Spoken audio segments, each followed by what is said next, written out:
Resultados intencionais e não intencionais. É lógico, né, gente, que quando você vai para uma sala de aula, você tem a intenção de alcançar um resultado com a sua turma. Esses resultados, logicamente, são os resultados intencionais.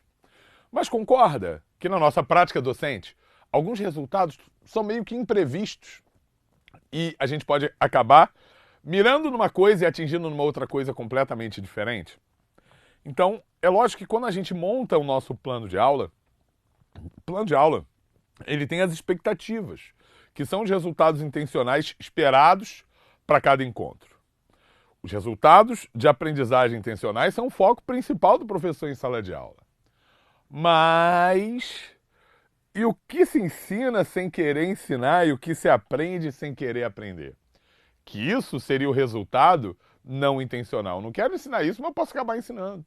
Né? E o aluno pode não querer aprender tal coisa, mas ele pode acabar aprendendo. Eu sei que é papo de maluco, mas isso acontece muito em sala de aula.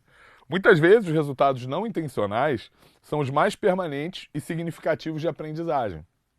Vamos observar aqui o quadro retirado de Morales, 1994. Ó. Então aqui você tem: o professor ensina intencionalmente porque quer ensinar, então o professor está ensinando, e o aluno aprende intencionalmente porque quer aprender. Então isso aqui é o totalmente intencional. O professor ele pode estar querendo ensinar e o aluno pode até estar aprendendo, mas sem intenção, mesmo sem querer aprender.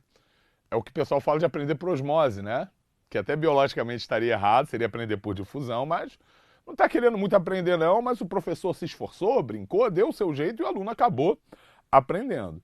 E a gente tem um insucesso, né? Que o aluno pode não aprender.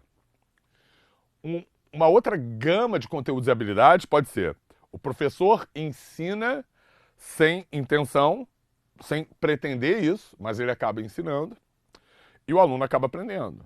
Ou o aluno aprende sem intenção, ou o aluno não aprende.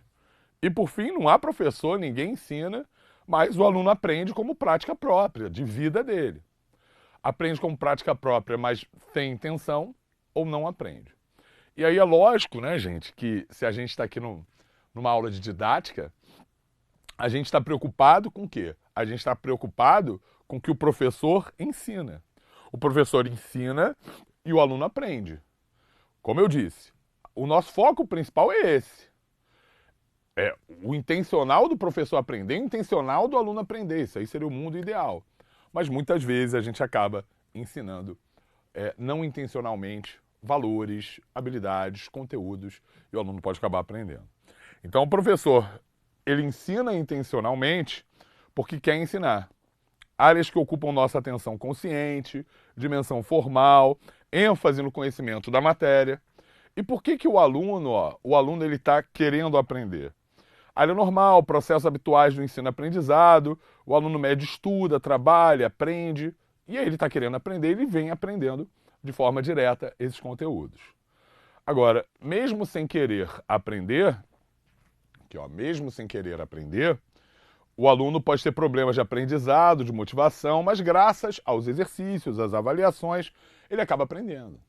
Né? Então, na prática de sala de aula, ele acaba aprendendo, mesmo sem querer aprender, ele pode acabar aprendendo. E os não intencionais, minha gente?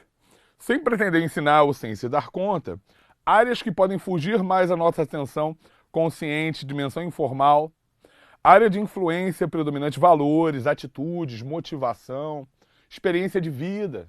Né? Muitas vezes a gente conta um caso em sala de aula de experiência de vida. E o aluno, poxa, legal, eu nunca tinha pensado nisso. Né? O aluno ele pode aprender intencionalmente, modelos de identificação. O aluno quer ser como o professor, quer ser como aquele exemplo que o professor deu.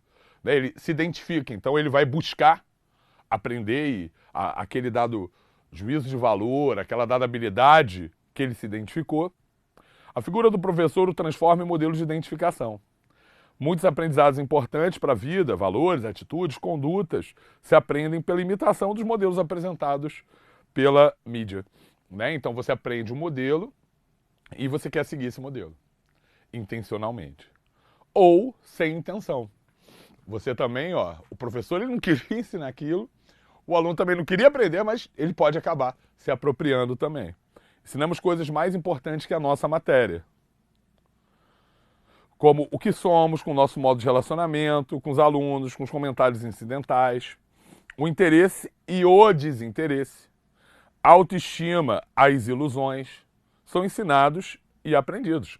Às vezes os preconceitos, não é verdade? Então, isso é bastante interessante. Por que isso é bastante interessante? Cuidado, pois a célula ela pode ser preenchida por aspectos negativos. Concorda comigo? Dá uma olhada aqui, ó. O que a célula é? É aquilo que a gente não quis ensinar, é aquilo que o aluno não estava atento, então intencionalmente ele não quis aprender, mas ele pode acabar se apropriando desse tipo de conhecimento. Como, por exemplo, a respeito do professor. E ó, eu estou vendo que o professor não gosta da turma. Eu estou vendo que ele não gosta da turma. Né? Ele não está nem aí para o que a gente está fazendo. Disciplina. Cara, isso aí não serve para nada. Eu estou vendo que o professor falou que isso aqui não cai na prova. O professor falou que isso aqui não cai no Enem. Então por que eu vou estudar isso? Né? Estudo. Ah, não vale a pena o esforço, eu nunca vou conseguir. E para o próprio aluno, né? Eu também não vou conseguir aprender isso, eu sou burro, eu tenho minha limitação. Então, essas influências negativas, essas atitudes negativas têm que ser evitadas a todo custo. Porque mesmo sem você querer ensinar, o aluno pode estar aprendendo e pode estar utilizando como modelo.